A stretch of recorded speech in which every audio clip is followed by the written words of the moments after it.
她明明是一名混血黑人，却在父母的极力教唆下，嫁给了一名白人商贩，只为女儿能避免歧视，从而过上白人一样的生活。但夫妻两人怎么也不会想到，他们的这一决定将会把女儿推向黑暗的深渊。随后，玛丽跟随丈夫前往美国居住，沿途一路风景秀丽，丈夫乔森也表现得很体贴。可当回到纽约家乡后，事情完全变样了。丈夫把手搭在了妻子的肩上，显然要行夫妻之事，而玛丽则恳请乔森能够温柔一点。但接下来的行为完全出乎女孩的意料。事后，女孩委屈地坐在床上，眼中充满了伤心的泪水。丈夫则把手枪装兜里后，直径来到她的身旁，不仅没有任何安慰，反而摘掉了女孩手指上的结婚戒指。玛丽似乎意识到了什么，但此时什么都晚了。男人在离开房间后，还特地把他的手下叫了过来。女孩哭泣地请求对方放过她，可男人一副贪婪的表情，已诠释了他接下来的行为。随着房间内发出的阵阵嘶鸣声，丈夫闲庭自若地开始思考下一步计划。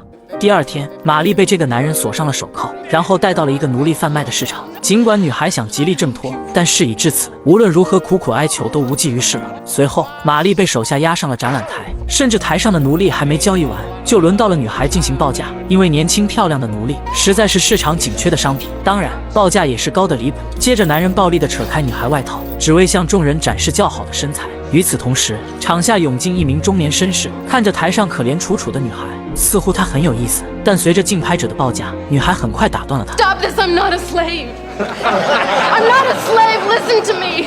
Listen to me. This man kidnapped me from my home in Canada. I'm the daughter of James Meg, and I'm not a slave. Listen to me. I'm not a slave. Move her down in the bidding. I'm not a slave. 由于玛丽在台上的表现，男人只能先把她带了出来，并让女孩认清现在的处境。可就在这时，那名中年绅士打断了男人的暴力行为。就在双方闲聊几句后，乔森继续拉着妻子进入拍卖会，却直接被中年男人阻止了，提出$1700的价格，想购买对方手里的女人。这在当时可是一个天文数字。尽管乔森掩饰不住内心的喜悦，可依然把价格提高到了$2000。而男人丝毫没有犹豫，便从怀里掏出了现金，交到了对方手里，也算把女人挣脱了恶魔的枷锁。 My father will kill you for this. Be good to your new master now, Mary. 随后，玛丽被送到了一处种植园，这里生活着一群干活的奴隶。似乎女孩迎来了新的曙光，但事实完全不像预感的那样。当庄园夫人听说丈夫购买了一个年轻漂亮的奴隶后，内心焦虑的感觉溢于言表。因为在当时的社会，白人原主和女黑人厮混的事时有发生，显然丈夫的行为有些用心不良。而这边，玛丽被白人监工带回了住处，并警告众多奴隶别总想着叛逃，这里付出的代价是惨痛的。而等白人监工离开后，女孩认识了一个善良的老奴和他的儿子埃尔罗。第二天清晨，老奴带着女孩准备早餐，可玛丽就算简单的削土豆都不会。于是老奴仔细检查了对方的手，发现玛丽的皮肤连一点褶皱都没有，这才意识到眼前的女孩并不是一个奴隶。夜晚的餐桌上，玛丽把自己的身世毫无保留地告诉了母子二人，并希望两人能帮助她逃离此地。但埃尔罗却不认为这是个好的提议。同样是黑色的皮肤，在这个奴隶制的时代，显然没有什么特别的。况且，如果能帮助她逃离，很可能会付出生命的代价，而伤心的女孩绝不会就此认命的。就这样，转眼来到了3周以后，玛丽开始适应田间的劳作。可就在她来到河边清洗身上残留的汗水时，种植园主悄悄来到了她的身边，而女孩丝毫没意识到，对方那双眼睛在擦拭身体的女奴隶显然没意识到，一旁前来的白人原主正在直溜溜地看着她，那眼神中透露的窥视感，让女孩不得不开始有所防备。于是夜晚，她趁其他奴隶沉睡时，想悄悄逃离种植园，但被惊醒的埃尔罗直接给拦住了，并急切地告诉对方，从来没人能从种植园逃出去，而自己当年还曾留下过一道伤疤，所以他极力阻止玛丽千万不要做傻事。与此同时，远在加拿大的玛丽父母还在星光下祈祷着女儿的幸福，殊不知玛丽早被丈夫给卖了。第二天，女孩趁着别人不注意，悄悄来到原主的屋子，她要偷取信封和纸笔，用来给老家的父母写信，希望能尽早能解救她。谁知白人原主恰巧路过，好在并未发现女孩的行为，而玛丽则沉着冷静的谎称想从书柜里寻一本书阅读，没想到男人竟让她念出来。随后，女孩只能假装顺从主人的意思，可当她读到一半时，直接被对方打断了，然后带着一张邪恶的笑脸，把那本书放到了玛丽的口袋。Let this be our little secret. 逃跑的女孩正好被夫人撞见，而妻子对丈夫那点小心思似乎早已习以为常了。夜晚，玛丽用偷来的纸和笔给父母写了一封求救信，可寄出去却成了一个摆在眼前的难题。转眼来到3天后，邮递员每周都会来庄园取信，而玛丽则悄悄藏在角落，等待时机把信寄出去。一旁干活的艾尔罗见此情景，本想不参与此事，但经过一段思想斗争过后，似乎看他可怜又于心不忍，于是趁着邮递员与原主交流的机会，艾尔罗制止了女孩声张，并把那封信揣到了自己怀里，然后假装一个顺从的仆人，开心的与邮递员打招呼。可没想到，就在对方骑马想离开时，黑人奴隶居然掏出了钉子，顺势向马背上拍了一下，竟导致马儿受到惊吓，把邮递员猛然掀翻在地。机会十分难得，他利用原主扶起邮递员的空隙，赶快把玛丽的信封放了进去。一切看似非常顺利，但艾尔罗免不了一顿挨骂。Don't you never go near my horse again. You understand me, boy? Yes, sir. Sorry, sir. 等邮递员骑马走后，玛丽也终于露出了希望的笑容。而就是因为这件事，女孩对眼前这个身材高大的男人，仿佛内心滋生了点点情愫。画面一转，远在加拿大的一对老夫妻收到了女儿来自纽约的来信，本想着玛丽向他们诉说幸福的生活，没想到当老男人打开信封的那一刻，直接被眼前的文字给吓到了。Oh my God. That's Mary. What is? Oh no. No, this can't be true. Please tell me it's not true. No, it's a mistake. It must be a mistake. Mary's writing it. Oh, Jesus, Mary, Joseph, what are we going to do? I'm gonna have to go and get her. I'm gonna bring her home safely, and when I go back, I'm gonna hunt that bastard down, and I'm gonna kill No, him. wait, no, we have to talk. Step, I got her into this, and now I'm going to have to get her out. No, we're both to blame now. Listen, we have to find someone to help us. No, someone will help us, please.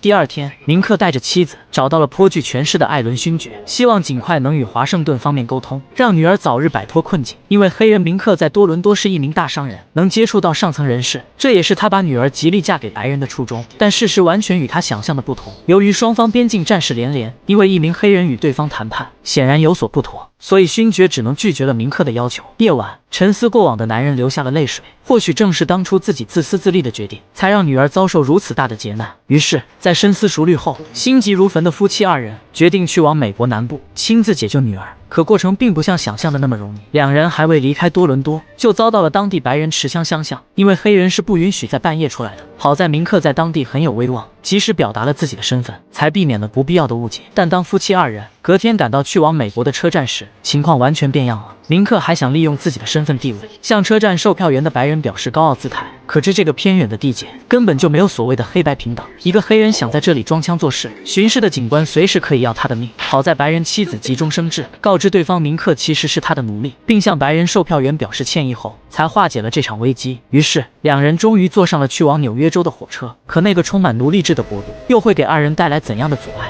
让人不得而知。另一边，善良的玛丽趁闲暇时光教种植园里的黑人小孩写字，但她不知道的是，这里的奴隶与她可不一样，在多伦多受过高等教育，而种植园里的黑人是不允许学习写字的。就连艾尔罗好心提醒，女孩也倔强的不予听从。然而几天后，意外还是发生了。白人监工气势汹汹的来到奴隶居住的地方，告知发现小奴隶在偷偷练习写字。这显然与玛丽存在极大的关系，因为只有她从主屋接过一本书。就当监工想给予对方惩罚时，旁边的艾尔罗主动站了出来，声称是他盗取的那本书。白人有些不相信，让他找几句读一下。没想到艾尔罗磕磕巴巴的真读了起来，由此一来，事情变得一发不可收拾。随后监工把艾尔罗叫到了屋外，他要当着所有农场奴隶的面给予不听管教的黑人惩罚。随着一阵阵沉重的皮鞭声，震慑了现场的奴隶，也让玛丽流下了心痛的泪水。而整个惩罚整整持续了10分钟，男人丝毫未发出一声叫喊，这足以看出他强大的忍耐力。事后，母亲为他的孩子清洗伤口，玛丽也深切地表达了歉意，而艾尔罗则握住了女孩的手，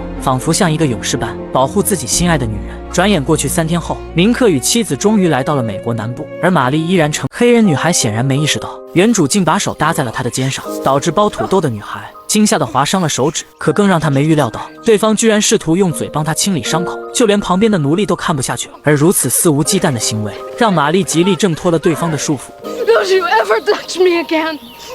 I think you're forgetting who I am.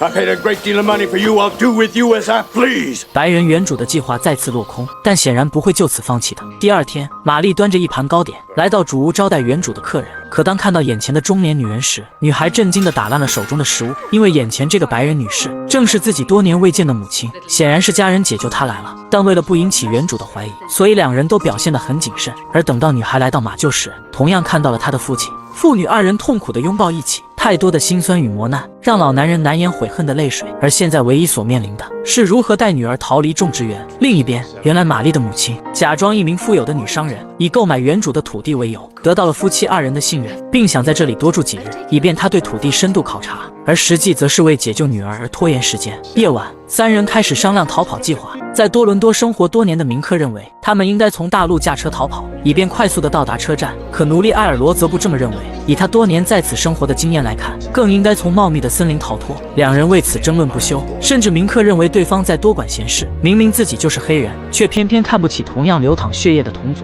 这就是当初让女儿嫁给白人的原因。到3天后，明克成了妻子的专属司机，在庄园内隐藏得很深，丝毫没被原主发现异常。可世上没有不漏风的墙，一名监工来到了饲养的马圈。明克害怕自己的行踪暴露，因为里面有私藏的性命，所以赶快也跟了过去。随后在对方出其不备的情况下，给予重重一击，接着捡起地上的左轮手枪，想直接要了白人的命。好在妻子及时跑来，制止了丈夫的进一步行为，因为他们是来救女儿的，而不是在这里制造一场血雨腥风。但现在两人的身份既然暴露，需要马上开始跑路。于是他们找到了提前联系的牧师，想让对方作为庄园外的接应，马上开启逃跑计划。随后，夫妻二人驾车来到了主屋，让妻子以商量土地为缘由，试图来拖住白人原主。然后明克赶快找到干活的女儿，时间非常紧迫，没必要过多解释。现在摆在眼前的就是逃跑。而这时埃尔罗也走了过来，千载难逢的逃跑机会，他不想就此错过。而得到明克的允许后，男孩还需要一点时间，他要向养育多年的老母亲告别。随后，埃尔罗来到了母亲的房间，在经历一系列思想斗争后，还是说出了那个难言之隐，只希望母亲能够理解